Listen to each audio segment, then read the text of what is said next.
बिस्मिल्लाहिर्रहमानिर्रहीम। अस्सलामु अलैकुम वरहमतुल्लाहि वबरकातुहू। उम्मीद है आप खैर वाफियत के साथ होंगे। आज हम पढ़ेंगे 30वां पारे की सूरतुल फील, और इसको हम तजवीद के साथ पढ़ना सीखेंगे, और इसके अंदर जो आमतौर पे गलतियां लोग कर देते हैं उस हवाले से भी बात होगी। इसका तर्जुमा भी साथ हम सीखेंगे। तो बिला ताख़ीर हम शुरू करते हैं सूरह फील। ये जो 30 पारा है, 30वां पारा है, उसके अंदर आखिर में ये सूरत आती है। शुरू करते हैं। बिस्मिल्लाहिर्रहमानिर्रहीम। अलम तर कैफ फ़अल रब्बुक बिअस्हाबिल फील। अब इस आयत मुबारका की तजवीद देखिएगा। सबसे पहले अलम तरा, इसमें ता बारीक होता है, रा को मोटा रखिएगा। इसे तारा नहीं करना आपने, बल्कि तरा तरा ऐसे करके आपने इस रा को मोटा पढ़ना है। कैफा, इसमें या लीन है, या साकिन से पहले काफ की पर ज़बर या लीन है, तो जो लीन वाले हर्फ होते हैं उसे हम नरमी के साथ अदा करते हैं। कैफा कैफा, इसे कैफा करना दुरुस्त नहीं है। फ़अल, तीनों की पर ज़बरें हैं, इसे आप लंबा ना कीजिएगा। फ़अल ये दुरुस्त नहीं है, यह फ़अल। आगे रब्बुका में भी रा मोटा है, बा की पर तशदीद मजबूती के साथ आप इसे पढ़िएगा। बिअस्हाबिल, बिअस सौद मोटा रखिएगा, इसकी थोड़ी ज़्यादा प्रैक्टिस कीजिएगा। हर्फ सौद, क्योंकि आप इसे बारीक पढ़ेंगे तो ये सीन हो जाएगा, और इसका माना क्या होता है, तब्दील हो जाता है। बिअस्हाबिल, बिअस्हाबिल फील, बिअस्हाबिल फील। फिर सुनिएंगे इस आयत को।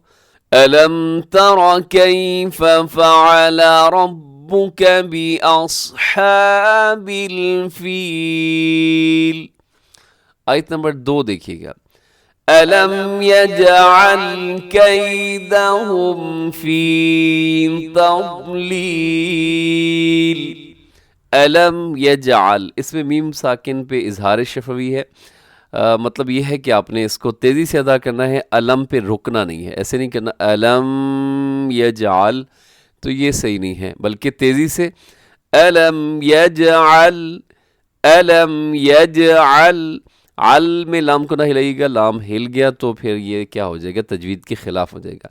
यजअल कैदहुम फी तज़लील। जी, यहाँ कैदहुम में भी मीम साकिन का इजहार हो रहा है। आयत नंबर 3 देखिएगा। वअरसल अलैहिम तयरन अबाबील। जी, वअरसल, इसमें रा मोटा है क्योंकि रा साकिन से पहले हमजा के ऊपर ज़बर है। इस रा को आप पुर पढ़िएगा, पुर पढ़िएगा। ये इसके लिए एक और लफ्ज़ भी इस्तेमाल होता है कि तफ़ख़ीम के साथ मुफ़ख़म आप इसे अदा कीजिएगा। आगे अलैहिम को अलैहिम पढ़ना दुरुस्त नहीं है। तयरन अबाबील, यहाँ पे तयरन पे तनवीन के बाद हमज़ा है। जब भी तनवीन या नून साकिन के बाद हरूफ हालाकी में से कोई हर्फ आता है तो वहाँ इजहार करते हैं, मतलब गुन्ना नहीं करते, तेज़ी के साथ इसको अदा करते हैं। तयरन अबाबील। इसके बाद देखिए आयत नंबर 4। तरमीहिम बिहिजारतिम मिन सिज्जील। तरमीहिम, इसमें भी रा मोटा रखिएगा, ता बारीक है, और इसके आखिर में जो मीम है, मीम साकिन के बाद बा है, तो यहाँ करेंगे जी हम इख्फाए शफवी, यानी यहाँ मीम की आवाज़ को थोड़ा सा आप रोकेंगे। कैसे? तरमीहिम बिहिजारतिम मिन सिज्जील। बिहिजारतिन के आखिर में तनवीन, तनवीन के बाद मीम, यहाँ इदगाम यरमलून है गुन्ने के साथ, और मिन सिज्जील यहाँ नून साकिन के बाद सीन है, तो यहाँ इख्फा है। तो आप इसको कैसे अदा करेंगे, सुनिएगा ज़रा। तरमीहिम बिहिजारतिम मिन सिज्जील। और आखिरी आयत देखिएगा।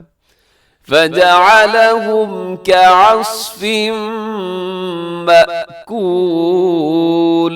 फजअलहुम कअस्फिम, यहाँ भी सौद है, इसे मोटा रखिएगा, और तनवीन के बाद मीम है, तो क्या होगा जी, यहाँ इदगाम यरमलून होगा।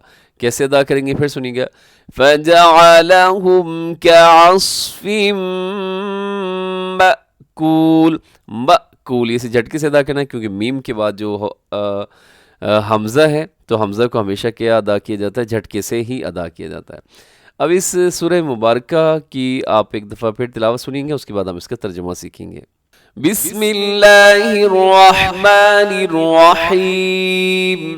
ألم تر كيف فعل ربك بأصحاب الفيل ألم يجعل كيدهم في تضليل وأرسل عليهم طيرا أبابيل ترميهم بحجارة من سجيل فجعلهم كعصف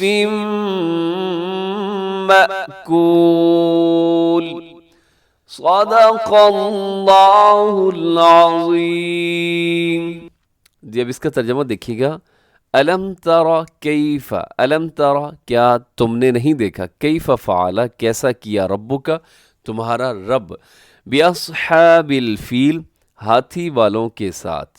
اب اس سورہ مبارکہ کے اندر وہ جو واقعہ ہے اس کی طرف اشارہ کیا جا رہا ہے کہ جب ابرہہ نے ارادہ کیا تھا کہ میں بیت اللہ شریف پر کیا کروں گا، چڑھائی کروں گا، تو وہ ہاتھیوں کا ایک لشکر لے کر آیا تھا۔ ابرہہ جو تھا یہ یمن کا حکمران تھا اور وہاں سے یہ چلا اور نیت اس کی یہ تھی کہ بیت اللہ شریف کو یہ نعوذ باللہ گرائے گا۔ تو اس کے ساتھ کیا ہوا، تو اللہ کریم یہی بیان فرما رہے ہیں کہ کیا تم نے نہیں دیکھا کہ ہم نے اس کے ساتھ کیا سلوک کیا۔ علم یجعل، علم کیا نہیں، یجعل کر دیا، کیدہم ان کا داؤ، فی تضلیل گمراہی میں، یا بیکار کر دیا، کہ کیا اس نے ان لوگوں کی ساری چالیں بیکار نہیں کر دی تھی، یعنی اللہ تعالیٰ نے۔ وَأَرْسَلَ عَلَيْهِمْ طَيْرًا أَبَابِيل، وَأَرْسَلَ اور بھیجے، عَلَيْهِمْ ان پر، طَيْرًا پرندے، أَبَابِيل جھنڈ کے جھنڈ، غول کے غول جو ہے، ابابیل سے یہاں کیا مراد ہے، جھنڈ کے جھنڈ، یعنی بہت زیادہ جو پرندے ہیں، اتنے زیادہ پرندے آ گئے کہ وہ پورے آسمان پر چھا گئے۔ ہمارے ہاں ابابیل ایک پرندہ بھی ہے، کہا جاتا ہے اس کو، اور یہ ساتھ یہ بھی کہا جاتا ہے کہ شاید یہ اس ٹائم کا یہ پرندہ ہے جو آج کل ہمیں نظر آتا ہے۔ تو یہ ہاں ابابیل سے مراد کیا، جھنڈ کے جھنڈ۔ اب وہ پرندہ کون سا تھا، بعض مفسرین نے لکھا ہے کہ وہ پرندہ اسی وقت آیا تھا، لوگوں نے دیکھا، اس کے بعد کیا ہے کہ وہ دوبارہ نظر نہیں آیا۔ جی تو آگے دیکھیے گا نیکسٹ آیت، ترمیہم پھینکتے تھے، بحجارتن کنکریاں، من سجیل جو کیا تھیں، ان کے اوپر مٹی کی بنی ہوئی کنکر تھے جو ان کے اوپر وہ پھینک رہے تھے، یعنی پکی مٹی سے بنے ہوئے وہ پتھر تھے جو ان کے اوپر پھینک رہے تھے۔ اور پھر اس کا نتیجہ کیا نکلا، فجعلہم پس ان کو کر دیا کہ عصف بھوسے کی طرح کر دیا، مأکول کھائے ہوئے بھوسا کی طرح اس کو کر دیا۔ تو اس کے ساتھ ہی ہمارا آج کا سبق مکمل ہو گیا۔ دعا میں یاد رکھیے، ہمیشہ خوش رہیں۔ السلام علیکم ورحمۃ اللہ وبرکاتہ۔